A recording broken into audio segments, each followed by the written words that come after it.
Bene, buongiorno a tutti. Noi non ci facciamo spaventare dal fatto di non essere in molti. Questo è un anno un po' particolare per il no, più che per il festival, per i corsi di Sermoneta. Ad esempio, per un anno ho chiesto, di solito ci sono gli studenti di composizione del mio corso di composizione, quest'anno ho chiesto questo curioso anno sabbatico per motivi molto familiari, cioè perché sono diventato nonno 4 giorni fa, e quindi ho chiesto di aspettare un anno, quindi c'è meno gente del solito. A dispetto di questo, il tema che è stato proposto per le giornate di musica contemporanea di quest'anno, l'altra cosa particolare è che le giornate di musica contemporanea del Pontino sono sempre state a cavallo tra giugno e luglio o al massimo i primissimi giorni di luglio, e quindi avendo la corte, diciamo, di tutti i corsi in pieno fulgore. La prima volta che per motivi tecnici, cioè perché il quartetto di Ottima non poteva venire prima che così, che si spostano verso il 20 luglio, e quindi questo ci rende un pochettino più intimi nell'essere qua tra di noi. Il quartetto d'archi è l'organico più severo possibile, è quello che in partenza ha meno, virgolette, seduzioni sonore, no? Viene sempre da pensare, quando all'inizio degli anni 50 diciamo col Marteau Saint-Maître, Pierre Boulez inaugura l'utilizzo di organici colorati, timbrici, percussioni, chitarra, risonanza, eccetera, eccetera. Da lì in avanti sembrava, da un certo punto di vista, che il colore, inteso appunto come indagine sulla risonanza, sulla variegatura dell'organico, dovesse essere una qualità inevitabile della musica d'oggi. Il quartetto d'archi non ha tutto questo, sono 4 strumenti ad arco, come si sa, eccetera. Perché questo confronto? Innanzitutto perché, a dire la verità, io non so, non avrei statistiche, ma sarei abbastanza sicuro che se contassimo i quartetti d'archi scritti, o i pezzi per quartetto d'archi scritti negli ultimi 20 anni, c'è un netto aumento, sono moltissimi pezzi per quartetto d'archi scritti recentemente, probabilmente sono stati scritti meno pezzi per quartetto d'archi forse negli anni 50-60, direi a naso, non ho fatto nessun conto, ma sicuramente le generazioni più recenti hanno ripreso una familiarità assoluta col quartetto d'archi. Ci sono compositori, Giuseppe Penna, Ivan Fedele, che ne hanno fatti tanti, Rim, non so bene quanti siano i quartetti d'archi, no?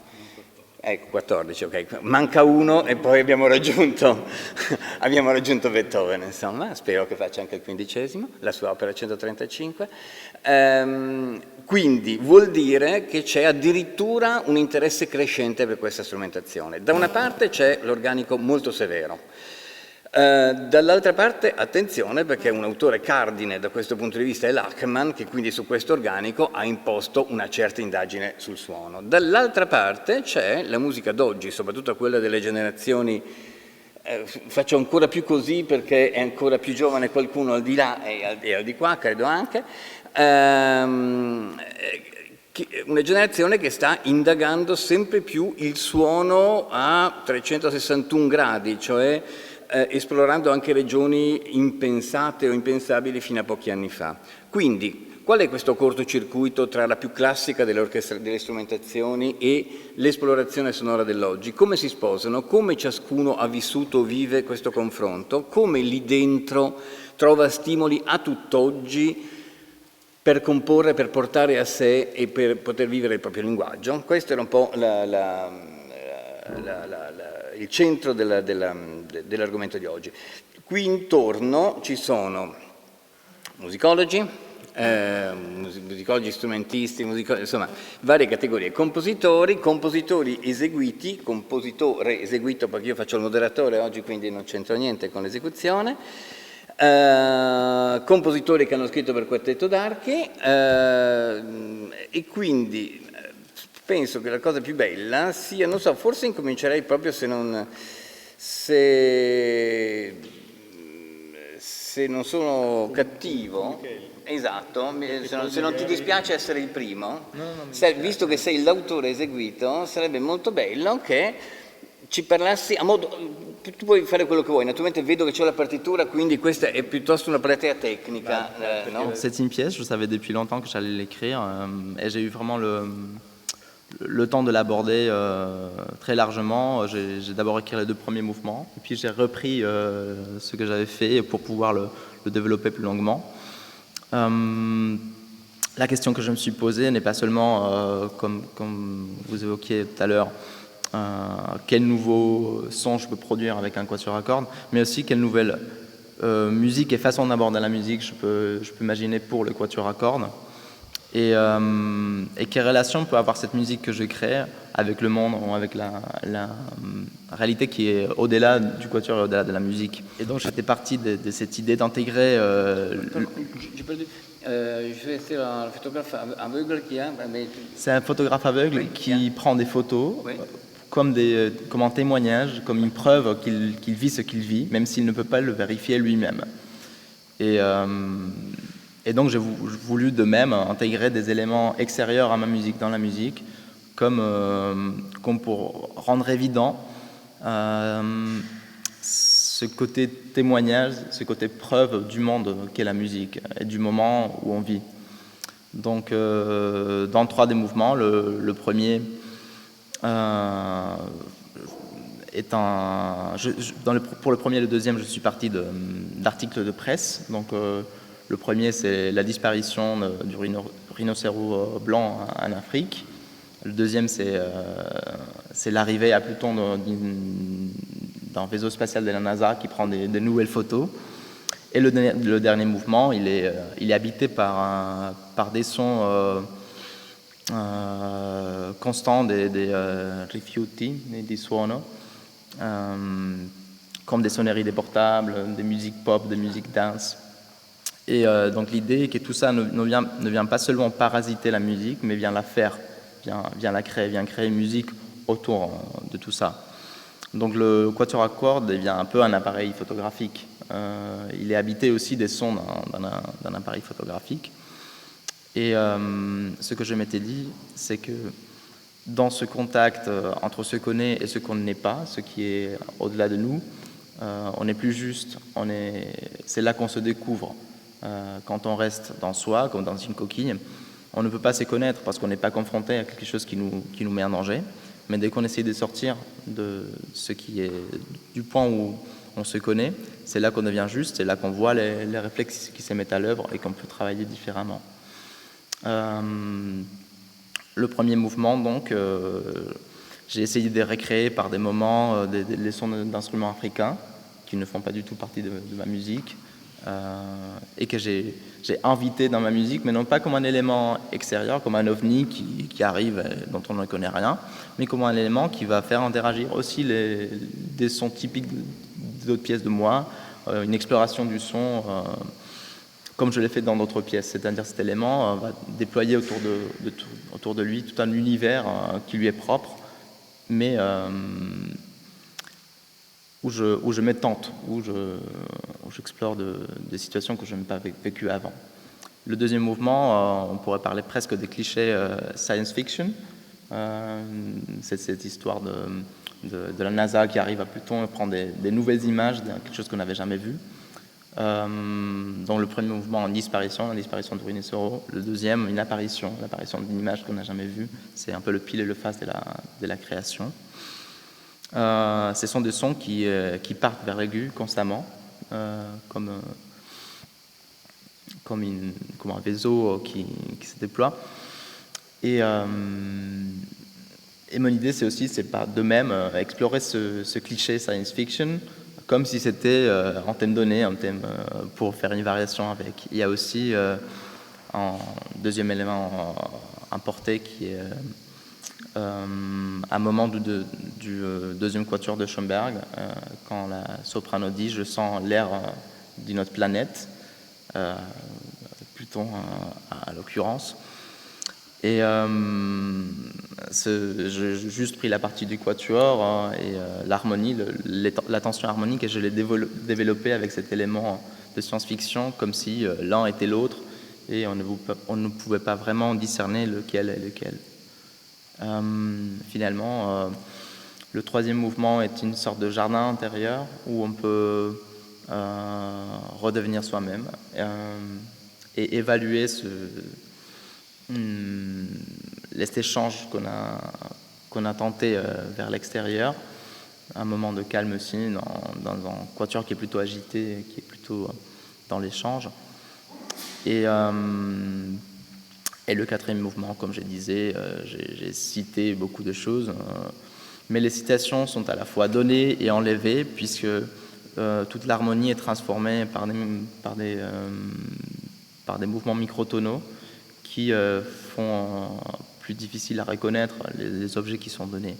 Il y a tout, il y a Beatles, il y a la sonnerie de la SNCF, les gares des trains, il y a le Nokia Tune, il y a plein d'éléments qui sont connus, mais qui sont donnés parfois de façon très évidente, mais parfois comme un jeu d'indices, le titre Indicio, comme un jeu de pistes où on devait deviner et à la fois s'intégrer dans un mouvement qui est cohérent parce que je tire de la ficelle, je tire de cette ficelle qu'est-ce qui est un déchet musical, qu'est-ce qui est un déchet sonore, jusqu'à dire que tout peut le devenir, toute musique, même la plus noble, la musique de quatuor à cordes, peut le devenir. Et je cite un court passage de Janáček, du premier quatuor, dans le troisième mouvement, quelque chose qui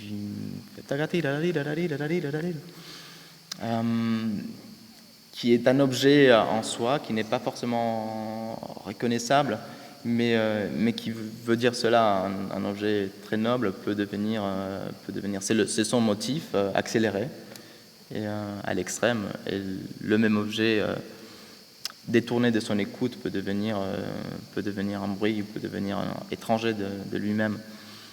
Et finalement, il y a non une citation, mais un son beethovenien qui essaye d'émerger de cette montagne de déchets, mais qui est pris par ce son un peu nasal, un peu ouvert, un peu rejeté, pour exprimer cette idée. Finalement, c'est l'écoute qui fait la musique. C'est pas le son tellement, mais c'est l'écoute qu'on lui prête, l'écoute qu'on lui donne, qui est capable de créer le sentiment de musique. La musique n'est pas dans le son, mais dans l'écoute qu'on prête. Quand je dis prêter, on la donne pas, on la prête momentanément et on la reprend à chaque fois. On sort du soi pour aller vers l'objet et puis on rentre comme un jeu de vagues.